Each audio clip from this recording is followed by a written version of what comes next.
Il a dominé la scène rap française, mais aujourd'hui, il est l'ennemi public numéro 1. Un seul faux pas, et boum, la guerre éclate. Comment ce rappeur emblématique a-t-il sombré dans les polémiques et les clashs? Booba, un roi du rap devenu le paria du milieu. Pourquoi un tel retournement? Ce que vous allez découvrir n'a rien d'une simple histoire de musique. Aujourd'hui, on plonge dans la chute de Booba. Accrochez-vous. Né en 1976 à Boulogne-Billancourt, Booba, de son vrai nom Eli Yafa, grandit dans une banlieue parisienne difficile. D'origine sénégalaise et malgache, il est plongé dans un environnement où la musique et la rue se côtoient. Dès son plus jeune âge, il se passionne pour le rap, influencé par les géants du genre comme NTM et Public Enemy. C'est en 1994 qu'il fait ses premiers pas dans l'univers du rap, en rejoignant le groupe Lunatic avec son ami Ali. Très vite, leur premier projet, Mauvais Oeil, se distingue par sa violence et sa brutalité. Un style sans filtre, des paroles crues, un ton révolutionnaire. Lunatic ne passe pas inaperçu, mais la carrière de Booba ne prend son envol véritablement qu'après la sortie de son premier album solo, Temps Mort, 2002. Un album sombre et percutant qui marque un tournant dans le rap français. Il y dépeint son univers, son expérience de la rue et impose un rap dur, parfois nihiliste, mais terriblement sincère. Booba devient rapidement une icône du rap. Chaque album devient un succès, mais c'est véritablement avec Panthéon, 2004, qu'il s'impose comme une légende du genre. Avec des morceaux comme Bulbi ou Scarface, il confirme son style unique et sa capacité à captiver un public jeune et avide de références à la rue. Mais ce n'est pas que sa musique qui fait de Booba une star, c'est aussi son attitude. Un personnage solitaire qui revendique son indépendance et qui ne craint pas de choquer. Son style vestimentaire, son côté provocateur, tout cela devient une marque de fabrique. Il développe aussi une image de bad boy qui ne fait pas dans la dentelle. Ce n'est plus seulement un rappeur, c'est une véritable personnalité publique. Mais cette image commence à attirer des critiques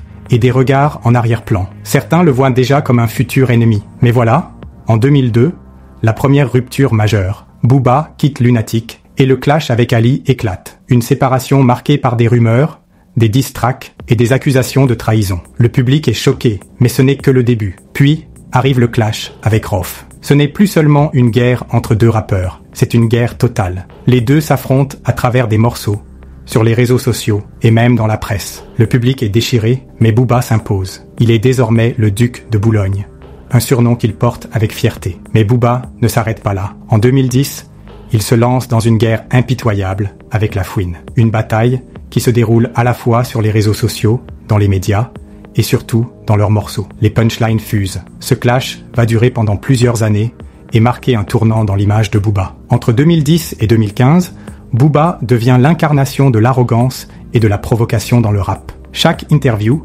chaque apparition publique est une occasion de polémiquer. Mais ce qui marque véritablement cette période, c'est l'escalade dans la violence des clashs. Booba s'attaque non seulement à ses pairs, mais aussi aux institutions et à la société. Il se construit une image d'outsider, celui qui se moque des codes et des règles. En parallèle, sa musique devient de plus en plus commercialisée, avec des morceaux plus accessibles, mais toujours aussi tranchants. Le rap français traditionnel commence à le rejeter. Booba n'est plus seulement un rappeur. Il est devenu une icône du clash permanent, un homme de guerre. Il se met à critiquer la scène rap française dans son ensemble, fustigeant ses concurrents et ses anciens alliés. Mais en 2018, Booba franchit une nouvelle étape dans son parcours chaotique. Ce n'est plus seulement des mots, c'est la violence physique qui prend le dessus. Le clash avec K-Harris éclate dans un aéroport, où les deux rappeurs se battent devant des centaines de témoins.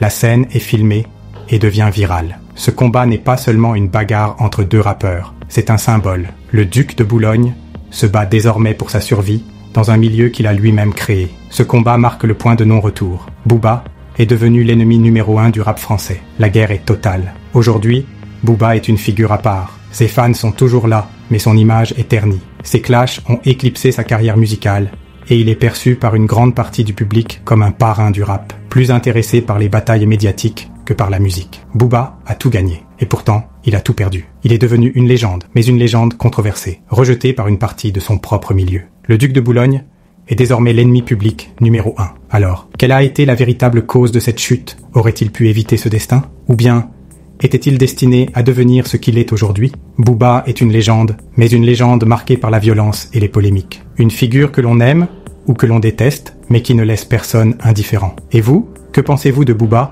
Est-ce que ces clashs l'ont détruit ou l'ont propulsé au sommet? Dites-le moi en commentaire. Et n'oubliez pas de vous abonner si vous voulez en savoir plus sur les parcours des légendes du rap.